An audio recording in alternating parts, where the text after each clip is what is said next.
ನಮಸ್ತೆ ಗೆಳೆಯರೇ, ತಮಗೆಲ್ಲರಿಗೂ ರಾಮನ್ ಟ್ಯುಟೋರಿಯಲ್ ಫಾರ್ ಜಿಕೆ ಚಾನಲ್ಗೆ ಆತ್ಮೀಯ ಸ್ವಾಗತ. ಗೆಳೆಯರೇ, ನಾನು ಚನ್ನು ದಾವಣಗೆರೆ ಈ ದಿನ ತರಗತಿಯನ್ನು ತಮಗೆ ನೀಡ್ತಾ ಇದ್ದೀನಿ ಸ್ನೇಹಿತರೆ.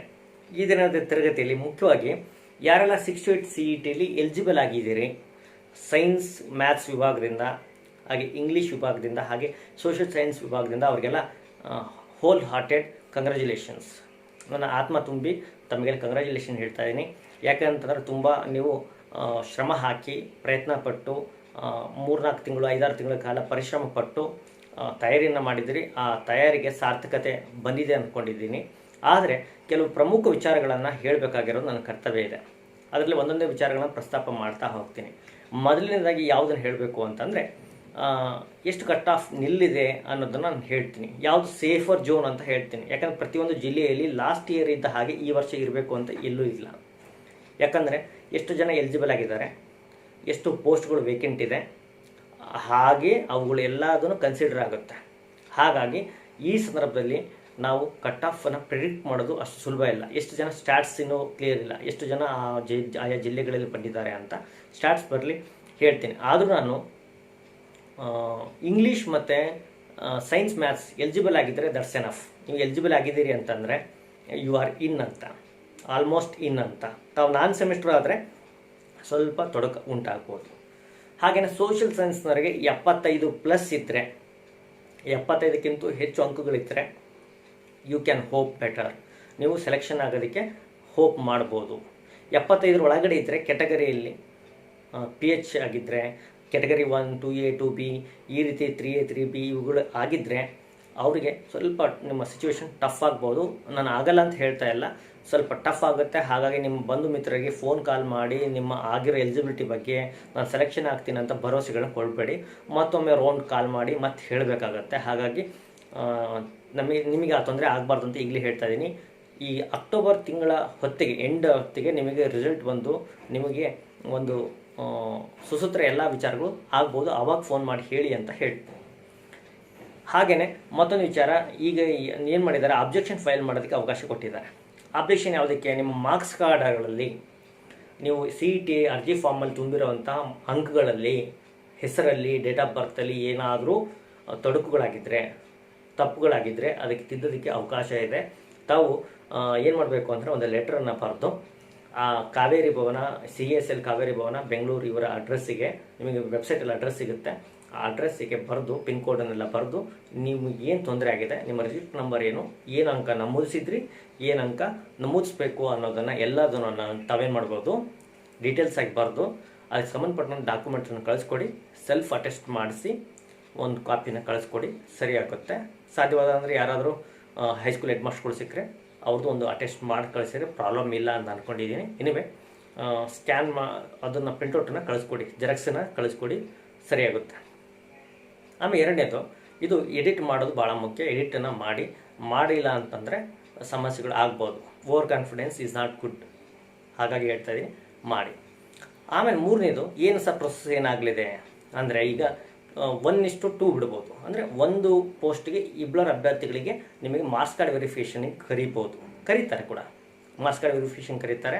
ಮಾರ್ಕ್ಸ್ ಕಾರ್ಡ್ ವೆರಿಫಿಕೇಷನ್ ಆದ ನಂತರ ನಿಮಗೆ ಮಾರ್ಕ್ಸ್ ಕಾರ್ಡ್ ವೆರಿಫಿಕೇಷನ್ ಬೇಕಾದಂಥ ಎಲ್ಲ ದಾಖಲಾತಿಗಳನ್ನು ಇಟ್ಕೊಳ್ಳಿ. ನಿಮ್ಮದು ಕೆಲವ್ರದ್ದು ಏನಾಗಿರುತ್ತೆ ಅಂತಂದರೆ, ಕನ್ನಡ ಮಾಧ್ಯಮ, ಹಾಗೆಯೇ ನಿಮ್ಮ ಇನ್ಕಮ್ ಸರ್ಟಿಫಿಕೇಟು, RD ನಂಬರಲ್ಲಿ ಹಾಕಿರ್ತೀವಿ, ತೆಗೆದಿಟ್ಕೊಂಡಿರಲ್ಲ, ಅವನ್ನ ಎಲ್ಲದನ್ನು ತೆಗೆದಿಟ್ಕೊಳ್ಳಿ. ಕಾನ್ವೊಕೇಷನ್ ಸರ್ಟಿಫಿಕೇಟ್ ಬಂದಿಲ್ಲ ಅಂದರೆ ಕಾನ್ವೊಕೇಷನ್ ಸರ್ಟಿಫಿಕೇಟ್ಗಳನ್ನ ಕೂಡ ತೆಗೆದಿಟ್ಕೊಳ್ಳಿ. 1:2 ಬಂದಾಗ ತುಂಬಾ ಖುಷಿ ಪಡೋದೇನಿಲ್ಲ. 1:1 ಬರೋವರೆಗೆ ತಾಳ್ಮೆಯಲ್ಲಿ ಇರಿ ಸ್ನೇಹಿತರೆ. ಆನಂತರ ಮಾರ್ಕ್ಸ್ ಕಾರ್ಡ್ ವೆರಿಫಿಕೇಷನ್ ಹೋಗೋಕ್ಕಿಂತ ಮೊದಲೇಟಿಗೆ ತಾವು ಎಲ್ಲ ಒಂದು 2-3 ಸೆಟ್ಟು ಏನು ಮಾಡಿ ಜೆರಾಕ್ಸನ್ನು ಮಾಡ್ಕೊಂಡು ಒಂದು ಸೆಲ್ಫ್ ಅಟೆಸ್ಟ್ ಇರಲಿ. ಹಾಗೆಯೇ ಕೆಲವು ಟೈಮ್ ಸೆಲ್ಫ್ ಅಟೆಸ್ಟ್ ಇದ್ದರೂ ಕೆಲವೊಂದು ಜಿಲ್ಲೆಗಳಲ್ಲಿ ಏನು ಮಾಡ್ತಾರೆ ಅಂತಂದರೆ ಜಿಲ್ಲಾವಾರು ನಡೆಯುತ್ತೆ ಇದೆಲ್ಲ.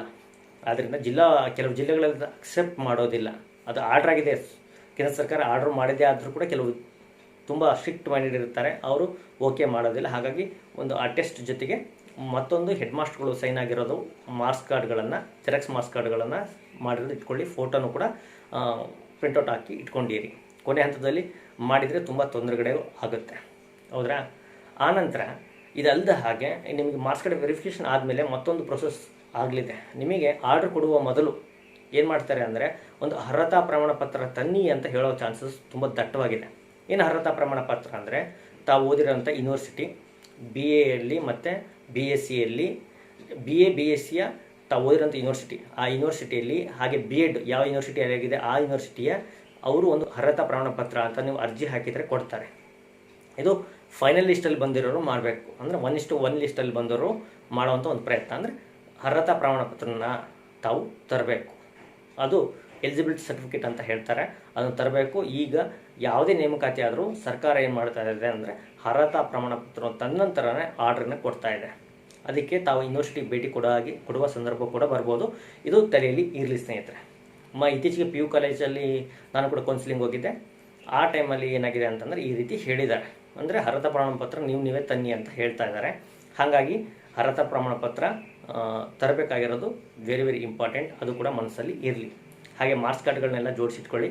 ಹಾಗೆಯೇ ತಮ್ಮ ಕಟ್ ಆಫ್ ಪರ್ಸೆಂಟೇಜ್ ಯಾವುದಕ್ಕೆ ನಿಲ್ಲಿದೆ ಅನ್ನೋದು ಯಾವುದೇ ಪ್ರೆಡಿಕ್ಷನ್ 100% ಅಕ್ಯೂರ್ ಆಗಿರೋಲ್ಲ. ಯಾಕಂತಂದರೆ ಎಷ್ಟು ಜನ ಕಾಂಪೀಟ್ ಮಾಡಿದ್ದಾರೆ, ಎಷ್ಟೆಲ್ಲ ಪೋಸ್ಟ್ ವೇಕೆನ್ಸಿ ಇದೆ ಅಂತ ಇದುವರೆಗೆ ಪೋಸ್ಟ್ ವೇಕೆನ್ಸಿ ಎಲ್ಲರಿಗೂ ಗೊತ್ತಿದೆ, ಆದರೆ ಎಷ್ಟು ಜನ ಎಲಿಜಿಬಲ್ ಆಗಿದ್ದಾರೆ ಅನ್ನೋದು ಯಾರಿಗೂ ಕೂಡ ಕನ್ಫರ್ಮ್ ಇಲ್ಲ. ಆದ್ದರಿಂದ ತಾವು ಯಾವುದೇ ಊಹಾಪೋಹಗಳಿಗೆ ಅವಕಾಶ ಕೊಡಲಾರ್ದ ಕೊನೆಯವರು ರಿಸಲ್ಟ್ ಬರೋವರೆಗೂ, ಅದರಲ್ಲೂ ಕೂಡ ಲಿಸ್ಟ್ ಔಟ್ ಮಾಡೋವರೆಗೂ ಕೂಡ ತಾಳ್ಮೆಯಿಂದ ಇರಿ. ಹೌದ್ರಾ?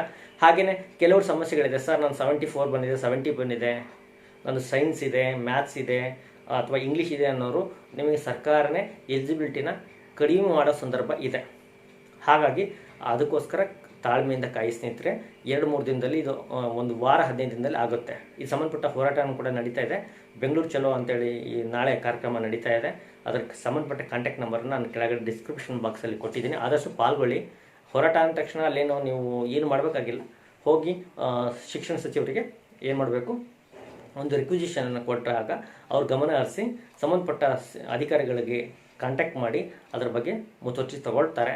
ಅವಾಗ ಏನಾದರೂ ಒಂದು ಅಂಶ ಹೊರ ಬರ್ಬೋದು.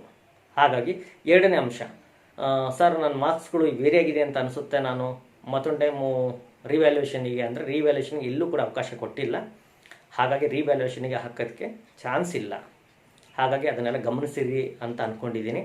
ಹೆಚ್ಚು ನಾನು ಸಮಯನ ಹಾಳು ಮಾಡೋದಕ್ಕೆ ಇಷ್ಟಪಡೋದಿಲ್ಲ. ಹಾಗೆಯೇ ವಿನಾಕಾರಣ ನಾನು ಹೆಚ್ಚು ವಿಷಯಗಳನ್ನ ತಗೊಳ್ತಾನೂ ಕೂಡ ಹೋಗಲ್ಲ. ಗೊತ್ತಾಯ್ತಲ್ಲ ಸ್ನೇಹಿತರೆ, ನಿಮ್ಮ ಮಾರ್ಕ್ಸ್ ಕಾರ್ಡ್ಗಳು ಸರಿದಿಲ್ಲ ನೋಡಿ. ಹಾಗಾಗಿ ಮತ್ತೊಂದು ವಿಚಾರ ಏನಪ್ಪ ಅಂತಂದರೆ, ಎಲಿಜಿಬಿಲಿಟಿಯಲ್ಲಿ ಏನಾದರೂ ವ್ಯತ್ಯಾಸಗಳಾಗಿದ್ದರೆ ಏನು ಮಾಡಿ, ಮತ್ತೊಂದು ಟೈಮು ಅಬ್ಜೆಕ್ಷನನ್ನು ಫೈಲ್ ಮಾಡಿ. ಏನಾದರೂ ವೇರಿಯೇಷನ್ ಆಗಿದ್ದರೆ ಅದು ಕೂಡ ಅಬ್ಜೆಕ್ಷನ್ ಫೈಲ್ ಮಾಡಿ. ಹಾಗೆಯೇ ಎಲ್ಲ ಮಾರ್ಕ್ಸ್ಗಳು ಜೊತೆಗಿಟ್ಕೊಳ್ಳಿ. ಕೊನೆಯವರೆಗೂ ರಿಸಲ್ಟ್ ಕಂಪ್ಲೀಟ್ ಬರೋವರೆಗೂ ಕೂಡ ಏನು ಮಾಡಬೇಡಿ, ನಿಮ್ಮ ಬಂಧು ಮಿತ್ರರಿಗೆ ಹೇಳ್ತಾ ಹೋಗಬೇಡಿ. ಆನಂತರ ಸಮಸ್ಯೆಗಳನ್ನ ಎದುರಿಸಬೇಕಾಗುತ್ತೆ. ನಿರ್ಧಾರಗಳು ಇನ್ನು 1-1.5 ತಿಂಗಳಲ್ಲಿ ಎಲ್ಲ ಪಿಕ್ಚರ್ ನಿಮಗೆ ಕ್ಲಿಯರ್ ಕಟ್ಟಾಗಿ ಗೊತ್ತಾಗುತ್ತೆ. ನಿಮಗೆ ಇದೆಲ್ಲ ಆದಮೇಲೆ ಒಂದು ಟ್ರೈನಿಂಗ್ ಕೂಡ ಕೊಡಲಾಗುತ್ತೆ. ನಿಮಗೆ ಕೌನ್ಸಿಲಿಂಗ್ ತೋರಿಸ್ತಾರೆ. ಕೌನ್ಸಿಲಿಂಗಲ್ಲಿ ಹೆಣ್ಮಕ್ಳಿಗೆ ಫಸ್ಟ್ ಪ್ರಿಫರೆನ್ಸ್ ಕೊಡ್ತಾರೆ, PH ಕ್ಯಾಂಡಿಡೇಟ್ಗಳಿಗೆ ಫಸ್ಟ್ ಪ್ರಿಫರೆನ್ಸ್ ಕೊಡ್ತಾರೆ. ಆನಂತರ ಅದರ ಮೇಲೆ ತಗೊಳ್ತಾರೆ. ಆ ರೀತಿ ಕೌನ್ಸಿಲಿಂಗ್ ಆಗುತ್ತೆ. ಕೌನ್ಸಿಲಿಂಗ್ ಆದಮೇಲೆ ನಿಮ್ಮ ಪ್ಲೇಸ್ ಅಲಾಟ್ ಆದಮೇಲೆ ಒಂದು ಟ್ರೈನಿಂಗ್ ಕರಿಬೋದು. ಇಲ್ಲ ಅಂತಂದರೆ ಆಗಲೇ ಮಿಡ್ಲ್ ಆಫ್ ದ ಇಯರ್ ಆಗಿದ್ದರಿಂದ ನಿಮಗೆ ಸಮ್ಮರಲ್ಲಿ ಟ್ರೈನಿಂಗನ್ನು ತಗೋಬೋದು. ಇಂಡಕ್ಷನ್ ಟ್ರೈನಿಂಗ್ ಅಂತ ಕೊಡ್ತಾರೆ. ಆ ಇಂಡಕ್ಷನ್ ಟ್ರೈನಿಂಗ್ ಕೂಡ ನಡೆಯುತ್ತೆ, ಅದು ಮಧ್ಯದಲ್ಲಿ ಬರ್ಬೋದು. ಇವೆಲ್ಲ ಲೆಕ್ಕಾಚಾರಗಳಿರಲಿ. ಸಿಕ್ಕ ಸ್ಥಳವನ್ನು ತೆಗೆದುಕೊಳ್ಳಿ. ಹಾಗಾಗಿ ತಮಗೆಲ್ಲ ದೇವರು ಒಳ್ಳೇದು ಮಾಡ್ತಾನೆ. ಯಾರೆಲ್ಲ ನಮ್ಮ ಕೋಚಿಂಗ್ ಸಹಾಯವನ್ನು ಪಡೆದಿದ್ದೀರಿ ಅಥವಾ ನಮ್ಮ ತರಬೇತಿಯಲ್ಲಿ ನಮ್ಮ ಜೊತೆಗೆ ಇದ್ರಿ, ಅವರೆಲ್ಲ ಒಂದು ಕಾಮೆಂಟ್ ಬಾಕ್ಸಲ್ಲಿ ಕಾಮೆಂಟ್ ಹಾಕೋದ್ರ ಮೂಲಕ ಹೇಳಿ ನಾನು ಅವರಿಗೆ ಕಂಗ್ರ್ಯಾಚುಲೇಷನ್ ತಿಳಿಯ ಬಯಸ್ತೇನೆ. Thank you for watching. Bye bye.